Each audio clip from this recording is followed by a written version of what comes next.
Nous allons terminer ce matin ce message sur les armes de l'esprit.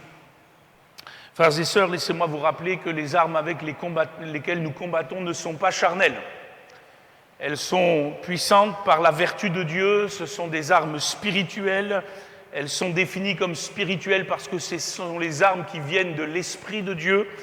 Et nous sommes invités dans ce texte à les revêtir comme un bon soldat et de pouvoir combattre le bon combat de la foi. Éphésiens chapitre 6, verset 10, nous lisons ce texte ensemble. Au reste, fortifiez-vous dans le Seigneur et par sa force toute puissante. Revêtez-vous de toutes les armes de Dieu afin de pouvoir tenir ferme contre les ruses du diable. Car nous n'avons pas à lutter contre la chair et le sang, mais contre les dominations, contre les autorités, contre les princes de ce monde de ténèbres, contre les esprits méchants dans les lieux célestes. C'est pourquoi prenez toutes les armes de Dieu afin de pouvoir résister dans le mauvais jour et tenir ferme après avoir tout surmonté. Tenez donc ferme. Ayez à vos reins la vérité pour ceinture, et nous l'avons noté ensemble. Une des armes du malin, c'est le mensonge. C'est les paroles détournées, c'est l'hypocrisie, c'est la duplicité. Le diable est un être qui se déguise en ange de lumière, et il y a toutes des manigances à ce niveau-là. Et le chrétien, il est appelé à vivre dans la vérité. Amen. Il faut qu'il soit accroché dans la vérité, parce que le diable va vouloir secouer la vie du chrétien par toutes sortes de mensonges, de séductions, d'erreurs, de pensées impures. Ayez à vos reins la vérité pour ceinture. Deuxièmement, revêtez la cuirasse de la justice. Nous l'avons vu ensemble, la nécessité pour chacun de nous dans le combat spirituel d'être revêtu de la justice de Christ. Pas celle qui viendrait de nos propres forces ou de la loi, comme dit l'apôtre Paul, mais de la justice de Christ. J'aimerais nous rappeler dans ce point-là ce que j'ai dit en point principal lors de ce message, c'est que notre justice, notre propre justice, elle est un vêtement souillé devant Dieu. Aucun de nous peut se tenir sur sa propre justice. La justice dont nous devons nous revêtir, c'est celle de Jésus. Amen. Revêtez-vous du Seigneur, dit l'apôtre Paul, et n'ayez point soin de la chair pour en satisfaire les convoitises. C'est ainsi aussi que nous pourrons résister au malin, parce que le malin voudra nous accuser. Il est l'accusateur des frères et il va pointer des injustices dans nos vies. Mais lorsque nous sommes revêtus de la justice de Christ, notre Père dans les cieux ne voit plus que le Seigneur en nous. Amen. Je suis revêtu du vêtement de la justice. Et Jésus vit en moi. Troisièmement, mettez pour chaussure à vos pieds le zèle que donne l'évangile de paix. Nous l'avons vu ensemble, si le diable ne peut pas nous attaquer par le mensonge, s'il ne peut pas pointer quelques injustices en nous parce que nous sommes revêtus de Jésus-Christ, il va tout faire pour ralentir notre marche. Et s'il peut même l'arrêter, la stopper, s'il peut nous amener à déchausser ce zèle, et puis, excusez-moi l'expression, à revêtir les pantoufles de la religiosité, il va le faire. Et c'est aussi une de ses œuvres, nous endormir, nous ralentir, afin que notre marche ne soit plus aussi vaillante qu'auparavant. Et nous l'avons vu, malheureusement, dans le cours des années, il y a des chrétiens qui ont commencé tout feu, tout flamme avec le Seigneur, après le baptême, plein de zèle, et malheureusement, à cause de certaines situations, ils se sont arrêtés. Le diable a réussi à remettre la main sur eux, et ils sont partis à l'écart, ils n'ont plus été zélés pour le Seigneur, et malheureusement, ils se sont perdus. C'est aussi une des armes du diable, il faut résister à ces manigances par un zèle renouvelé. Amen. C'est pour ça qu'on a besoin d'être continuellement rempli du Saint-Esprit. Quatrièmement, nous avons vu ensemble le bouclier de la foi. Prenez par-dessus tout cela le bouclier de la foi, avec lequel vous pourrez éteindre tous les traits enflammés du malin. La Bible parle du diable comme un tireur de flèches. C'est un archer et qui sait cibler nos vies par des traits enflammés, c'est-à-dire des choses qui veulent embraser le cours de la vie, toutes sortes de séductions, de convoitises, d'orgueil, de choses qui vont nous faire brûler, non pas pour le Seigneur, mais pour les choses de ce monde. Et lorsque il nous atteint de la sorte et que nous ne sommes pas protégés par ce bouclier de la foi, croyez-moi, il y a parfois des frères, des sœurs qui se retrouvent consumés comme David. On le voit un jour tiré par le malin dans cette flèche de la séduction. Il va tomber dans l'adultère, il a été consumé pour un temps, et que de dégâts. Mais nous avons une arme glorieuse pour résister à ces traits enflammés du malin, c'est le bouclier de la foi. Amen. Le bouclier de la foi. Cinquièmement, nous avons parlé du casque du salut. Les questions ici de nos pensées. Les seules choses qui vont nous permettre de résister au malin, c'est aussi ces pensées pures de Dieu. Parce que vous savez que le diable agit aussi dans le monde des pensées.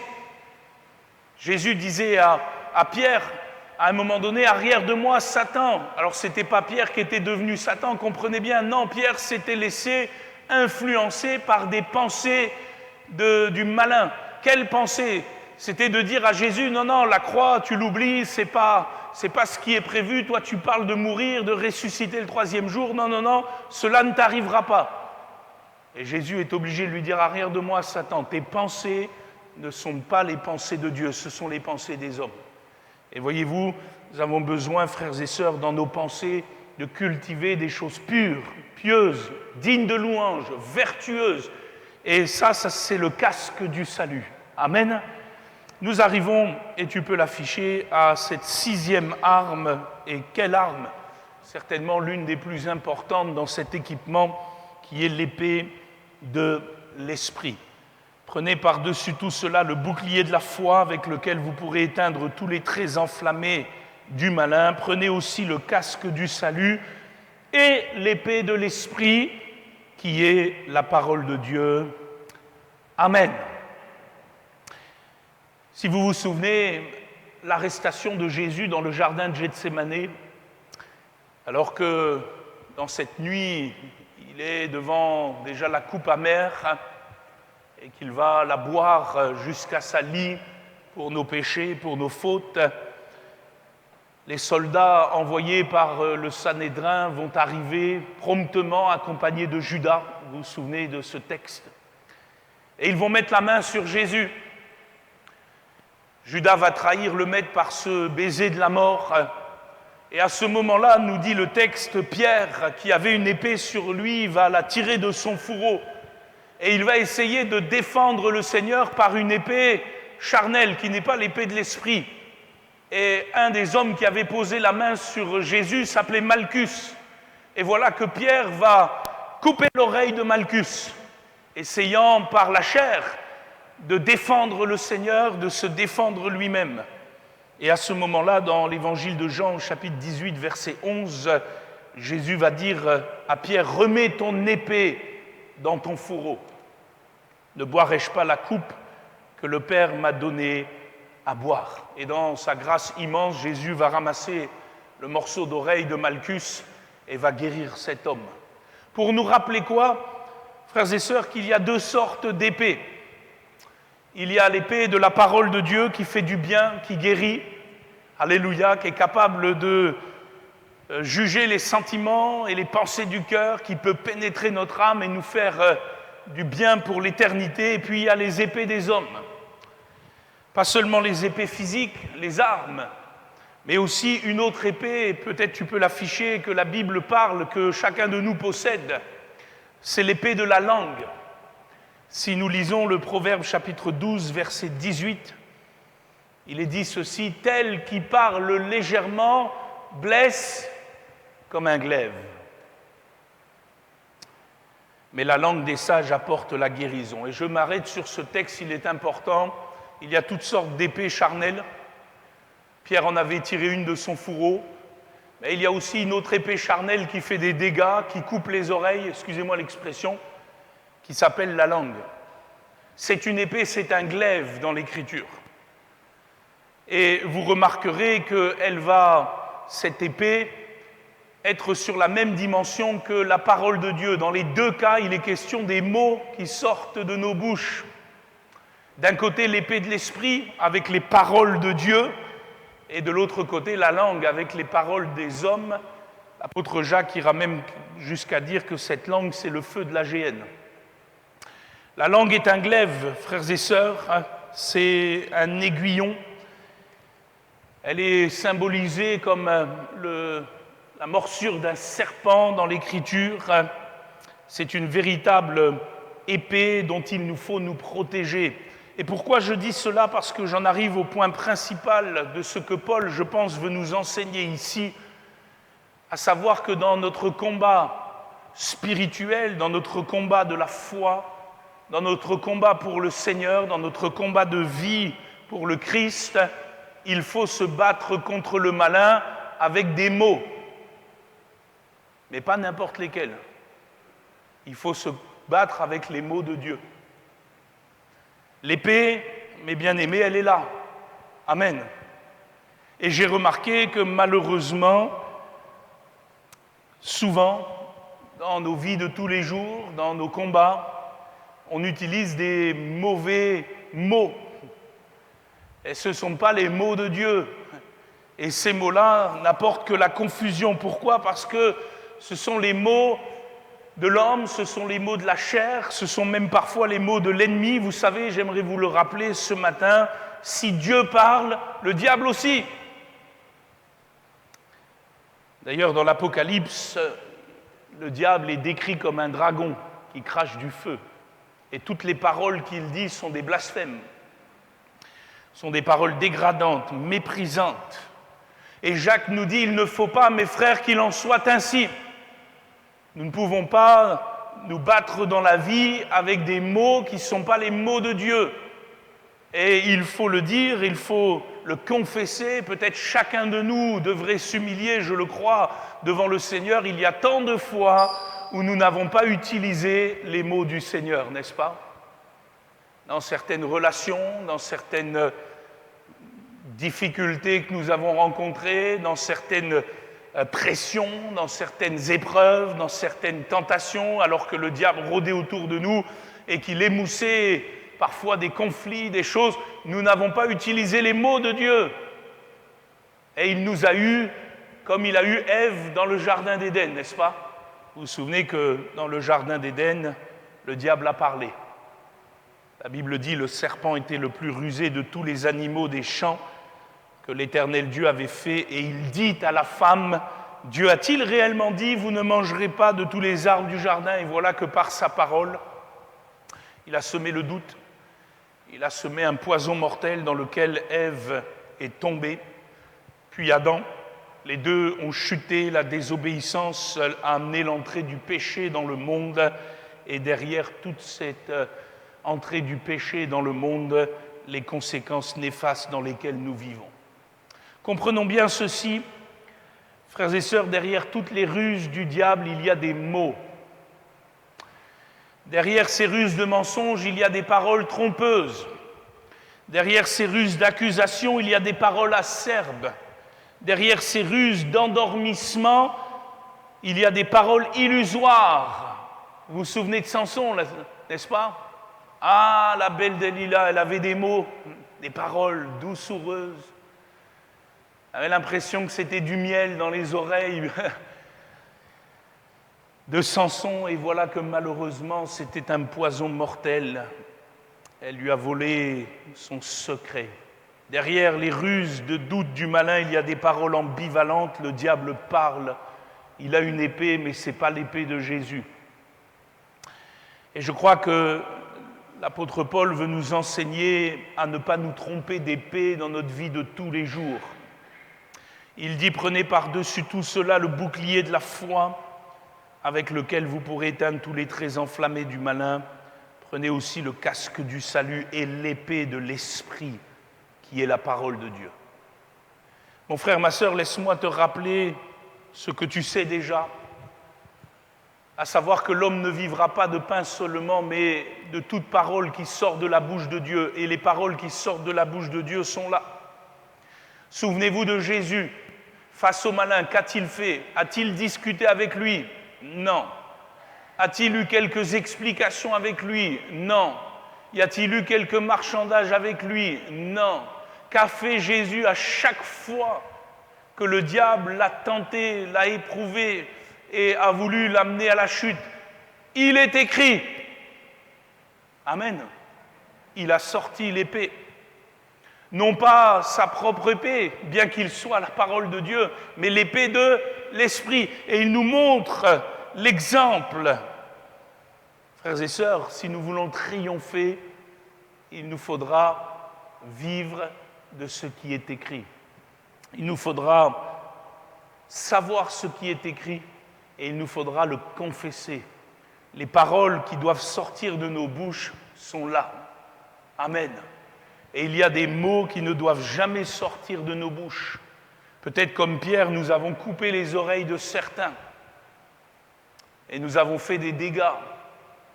Dans le combat dans lequel nous étions, nous avons plus fait le jeu du malin que l'œuvre de Dieu. Et nous devons certainement nous en repentir. Quoi qu'il en soit, je voudrais noter deux choses importantes sur l'épée de l'Esprit qui est la parole de Dieu. Premièrement, si vous voulez que cette épée soit efficace, il va falloir y ajouter la foi.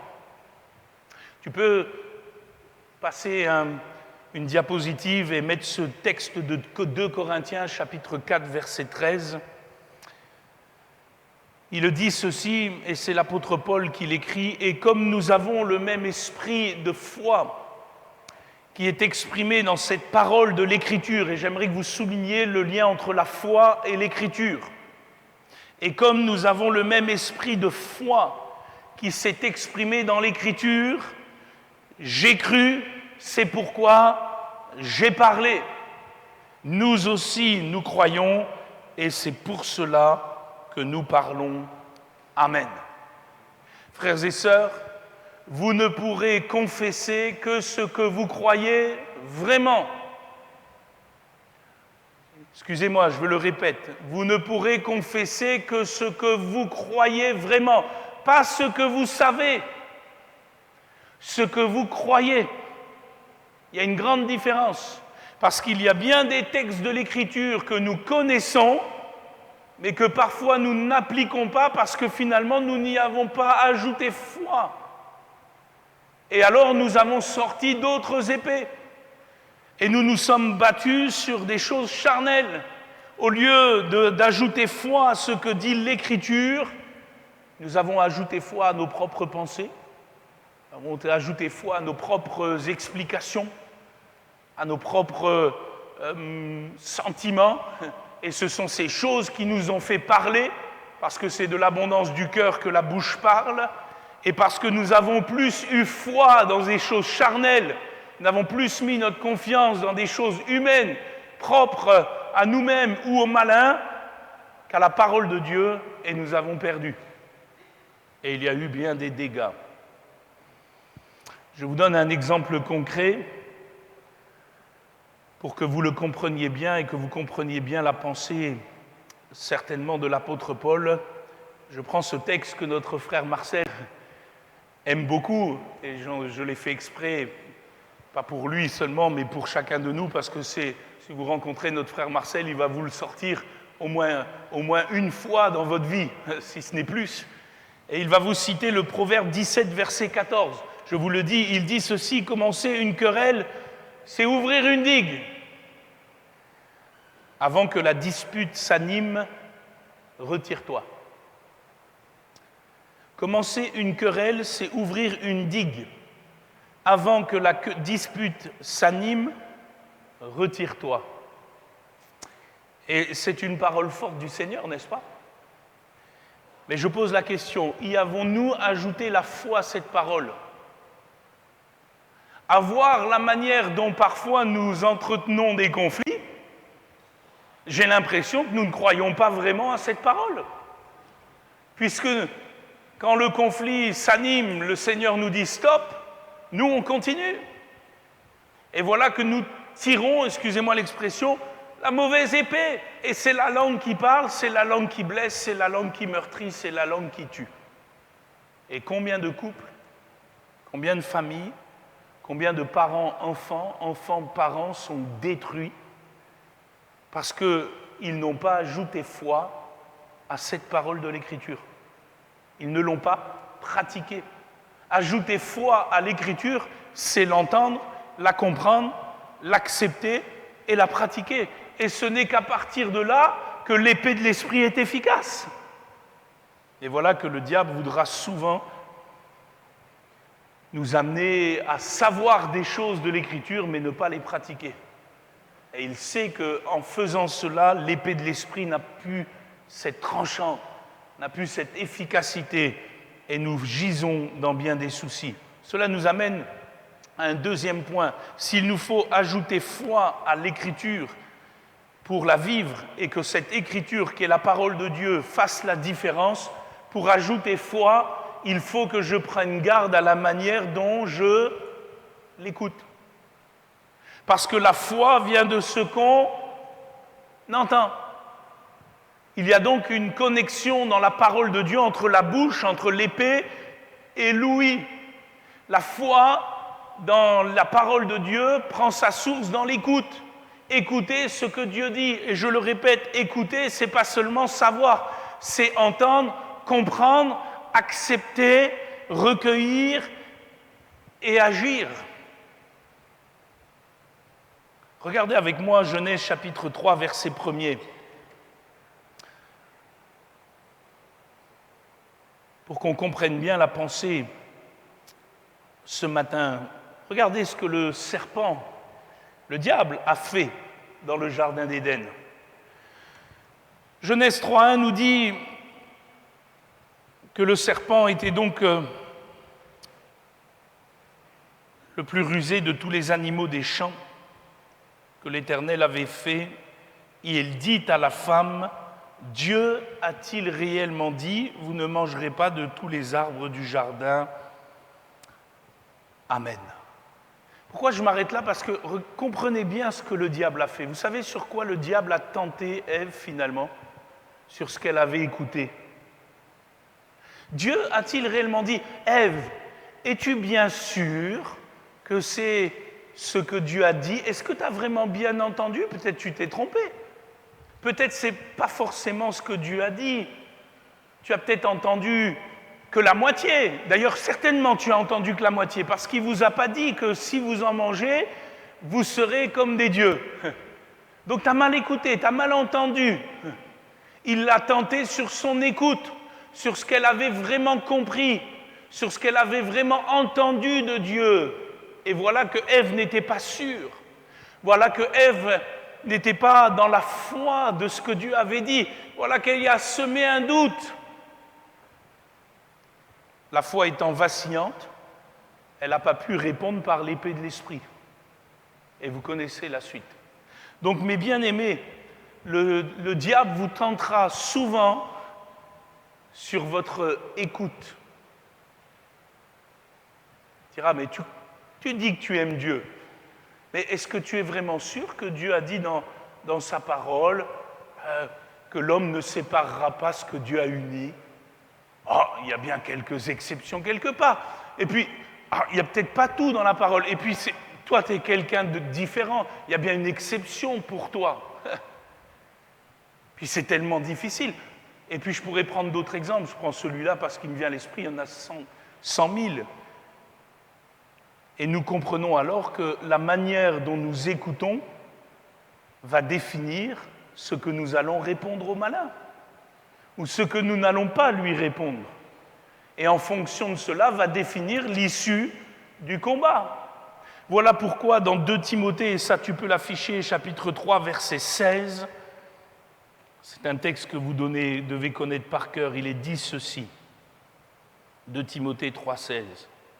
Toute Écriture est inspirée de Dieu et utile pour enseigner, pour convaincre, pour corriger, pour instruire dans la justice, afin que l'homme de Dieu soit accompli et propre à toute bonne œuvre. Amen. Vous pouvez dire Amen? Est-ce que vous croyez que ce livre est la parole de Dieu? dans tout ce qu'elle dit.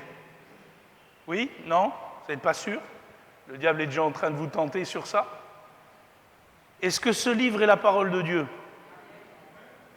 Dans tout ce qu'elle dit, dans tout ce qu'elle concerne, dans toutes les dimensions qu'elle aborde. Oui? Que ce soit le couple, le travail, l'argent, les choses de la vie, l'Église, les choses spirituelles. Est-ce que vous croyez que c'est la parole de Dieu? Oui, toute écriture, toute. Alors, frères et sœurs, nous n'avons pas d'autre choix que de vivre par le livre. Voilà l'épée de l'esprit. Et il nous faut donc entendre. Que dit Dieu dans ta situation? Alors que peut-être tu es éprouvé, tenté par le malin, que dit Dieu dans ta situation? Qu'est-il écrit? D'ailleurs, c'est ce que Jésus faisait souvent. Un jeune homme vient l'aborder, « Seigneur, que dois-je faire pour hériter la vie éternelle ?» Jésus le renvoie où? À l'Écriture. Qu'est-il écrit? Qu'est-il écrit? Alors il va répondre, il est écrit, tu aimeras le Seigneur ton Dieu de tout ton cœur, de toute ton être, de toute ta pensée, de toute ta force, et ton prochain comme toi-même. Et Jésus lui dit, tu as bien répondu, vas-y maintenant fais-le. Puisque tu l'as entendu, compris, ajoute-y la foi, pratique-le, vis par cette épée de l'esprit, et tu auras la vie éternelle. Mais lui voulut se justifier. C'est perdu. À partir du moment où vous voulez discuter avec l'Écriture, les frères et sœurs, le diable, il a gagné. Excusez-moi, il y a trop de gens qui veulent discuter avec ce qui est écrit. Or, l'Écriture, elle est souveraine. Jésus lui-même, dans son incarnation, s'est plié aux Écritures. Alors, on ne va pas être plus spirituel que Jésus, hein. Ce qui est écrit, c'est ce qui est écrit. C'est Dieu qui parle. Je disais à quelqu'un dernièrement, la voix de Dieu, elle est entre la Genèse et l'Apocalypse. Parce que nous, on voudrait tellement que le Seigneur nous parle autrement, et je lui ai rappelé, non, la voix de Dieu, elle est là. Que ce qui est écrit. C'est suffisant, nécessaire, et c'est utile, dit ce texte, pas seulement pour enseigner. Vous savez, parce que nous, on est champions pour enseigner avec l'Écriture. Je ne parle pas seulement nous, les serviteurs de Dieu, je parle de tous les chrétiens. On prend nos enfants à part et puis on leur dit « Il est écrit ». Le problème, c'est qu'avant de le dire aux autres, il faudrait que tu le dises à toi-même. Parce que tu ne peux pas enseigner ce que tu n'as pas reçu, pratiqué, ce que tu n'as pas toi-même d'abord vécu, n'est-ce pas? Et en ce point-là, j'aimerais nous rappeler, et ça formera la conclusion de ce message, avant de conclure sur l'ensemble des messages, l'épée de l'esprit, frères et sœurs, pour que vous le compreniez bien, l'épée de l'esprit, c'est avant tout l'épée qui appartient au Saint-Esprit. Est-ce que vous comprenez cela? Cette parole n'est pas la vôtre, elle n'est pas la mienne. Elle m'est donnée comme une épée que je peux utiliser, qui m'est utile, mais elle reste la propriété du Saint-Esprit. Amen? Qu'est-ce que ça implique? Ça implique que je ne peux pas en faire ce que je veux. Ce n'est pas à moi. Je ne peux pas tirer un texte de son contexte et puis l'appliquer aux autres pour essayer de les menacer ou de les rabaisser. Vous savez, moi j'ai entendu dans mon bureau, j'ai quand même 20 ans de ministère maintenant, j'ai entendu parfois des couples dans mon bureau s'accuser mutuellement en disant « Il est écrit, tu devrais te soumettre, hein, la femme elle doit se soumettre ». Alors des fois j'interviens, je dis « Mon frère, au lieu de sortir des âneries comme ça, c'est vrai que c'est écrit, hein, mais avant de sortir ça, il faudrait quand même que tu te soumettes toi à ce qui est écrit.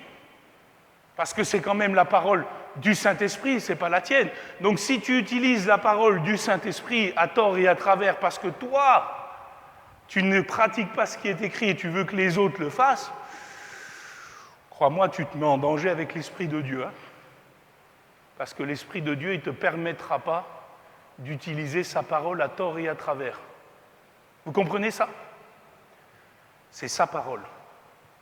Oh, c'est une épée extrêmement puissante. Elle peut fermer la bouche du malin. Amen. Mais c'est une épée dangereuse, parce que je peux me couper moi-même avec l'épée si je en tords le sens. Vous savez ce que dit l'apôtre Paul? Il y a dans les derniers temps des gens qui veulent tordre le sens des Écritures, qui veulent toujours ajouter des choses aux Écritures. Il y a des gens qui ont la démangeaison d'entendre ce qui leur plaît et qui ne sont jamais capables de se soumettre aux Écritures. Ils racontent toutes sortes de versets à tout le monde, puis quand vous grattez, ils sont incapables de vivre la moitié de ce qu'ils disent. Et ici, l'apôtre Paul est en train de nous dire, oui, prends l'épée de l'esprit, mais assure-toi aussi avant que tu vives ce qui est écrit. Et ça nous renvoie chacun à nous-mêmes, n'est-ce pas? Parce que si nous ne vivons pas ce qui est écrit et que nous commençons à utiliser l'écriture à tort et à travers, le diable va nous accuser. Il dira, eh oh Coco, tu dis ces choses-là, mais toi, et tu vas te mettre en danger. Comprenez ce que je veux dire? L'épée, c'est l'épée de l'esprit. Pourquoi je dis cela aussi?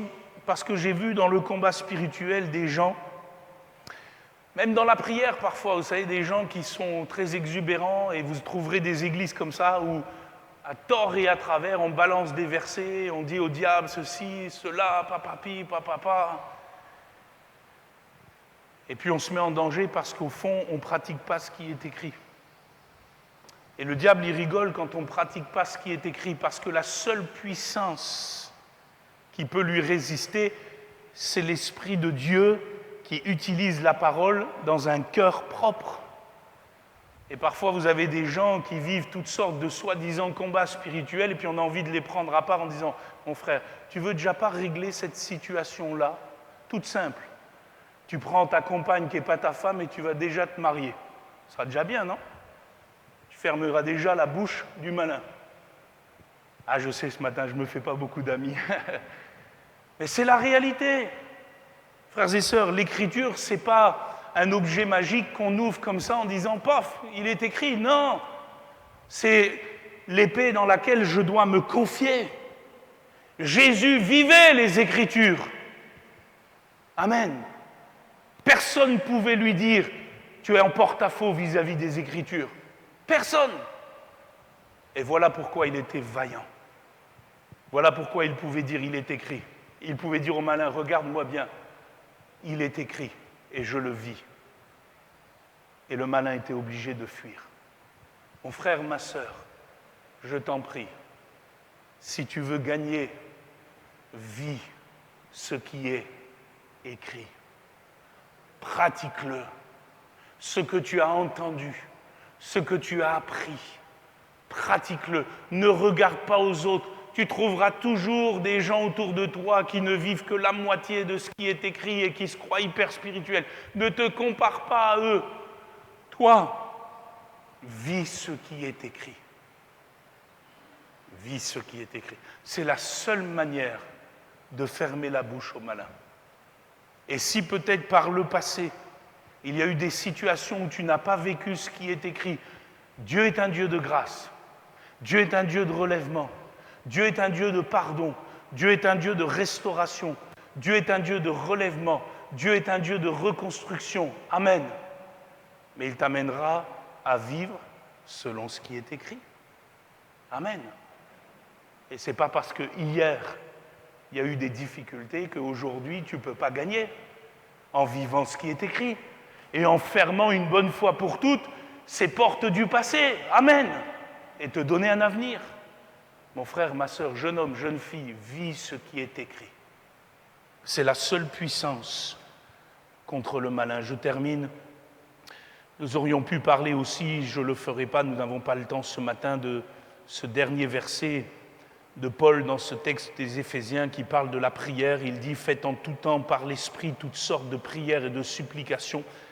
Veillez à cela avec une entière persévérance et priez pour tous les saints. » C'est la conclusion qu'il donne à ce texte donc de l'armure spirituelle, du combat spirituel, la prière.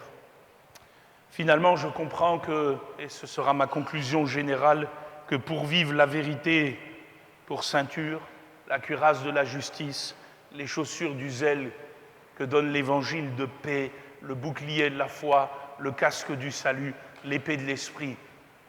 C'est la prière dans laquelle je vais pouvoir exercer ces armes. Finalement, la prière englobe toutes ces armes. C'est l'arme suprême, la prière, comme terrain de combat. Et il finit en disant « Priez pour tous les saints ». Pourquoi ? Parce que tu n'es pas le seul à avoir des combats. Chacun de nous en a. Et nous sommes une armée. Amen. Nous n'avons pas des soldats isolés. Nous sommes ensemble dans le combat. Si je prends mon frère Jean-Michel, je sais que parfois il a des combats. Alors je prie pour lui. Mais il sait qu'aussi moi j'ai des combats. Alors il prie pour moi. Et ensemble, on est plus fort contre le malin. Amen.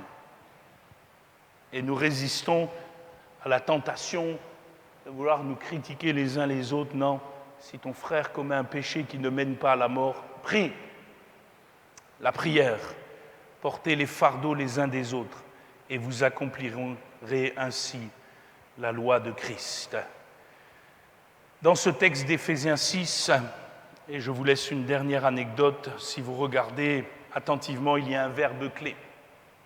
Il dit « afin de pouvoir résister ».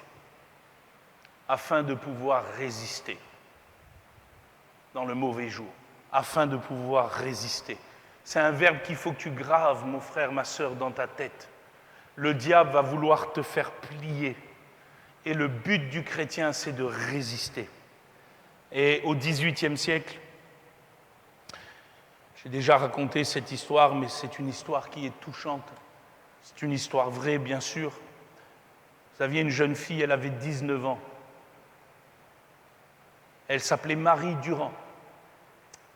Son frère était pasteur, Pierre Durand. Et Pierre Durand, dans un moment difficile pour les protestants en France, parce qu'ils étaient pourchassés par les dragons du roi, c'était des cohortes armées, malheureusement, du roi pour interdire la foi évangélique, la foi du livre. Et voilà que son frère Pierre Durand organisait des réunions dans ces coins des Cévennes, vous savez, où ça touche ensuite vers la mer Méditerranée. Il y a Aigues-Mortes en particulier, avec au milieu ce qu'on appelle la tour de Constance. C'était un donjon, c'était une prison. Et un jour, les dragons du roi sont arrivés, ils ont capturé Pierre Durand, il en est mort, il a été amené au bûcher, et Marie Durand, sa jeune sœur qui était là dans cette réunion, a été emprisonnée pour sa foi. Elle a été emprisonnée dans cette fameuse tour de Constance. Vous pouvez la visiter si demain vous allez en métropole, allez à Aigues-Mortes, vous irez voir la tour de Constance. Et Marie Durand, pour sa foi chrétienne, pour la foi du livre, a été enfermée. Les dragons du roi, sans cesse, voulaient qu'elle abdique, voulaient qu'elle renie publiquement sa foi. Ils venaient l'oppresser en disant « renie ta foi et tu auras ta liberté ». Et elle n'avait qu'un verbe, résister. Résister. Elle a été enfermée avec ses quelques compagnons, il y avait quelques femmes avec elle dans cette tour de Constance pendant 38 ans. Vous vous rendez compte, 19 ans, elle rentre dans la prison, 38 ans plus tard, seulement elle en est sortie, pour mourir 2 ans après. Dans cette prison, il y avait un puits et on faisait monter la nourriture par ce puits. Et sur la margelle du puits, vous pourrez le voir, c'est poignant, avec le dos d'une cuillère. Elle a gravé durant toutes ces années ce verbe, résister. Résister. Résister. Le chrétien, c'est un résistant. Le chrétien, il doit résister aux ruses du diable. Il doit résister aux mensonges du diable. Il doit résister aux séductions du diable. Il doit résister aux pièges du diable. Il doit résister. Et pour résister, il faut qu'il soit revêtu de toutes les armes. Mon frère, ma sœur, tu devras résister jusqu'au bout. Même sur ton lit de mort, le diable viendra encore te tenter, viendra encore t'oppresser pour que tu abdiques, pour que tu perdes la foi. Et il te faudra résister jusqu'au bout, jusqu'à ce que tu fermes les yeux, ici-bas, alors tu déposeras les armes. Tu pourras te réjouir d'avoir combattu le bon combat, d'avoir été jusqu'au bout. Et tu pourras entrer dans la cité céleste. Et celui qui t'aime te dira, c'est bien, bon et fidèle serviteur, bon et fidèle soldat, entre dans la joie de ton maître. Amen. Merci Seigneur pour ta parole. C'est vrai Seigneur que nous avons encore bien des besoins, bien, Seigneur, des dimensions à acquérir dans la foi. Nous avons besoin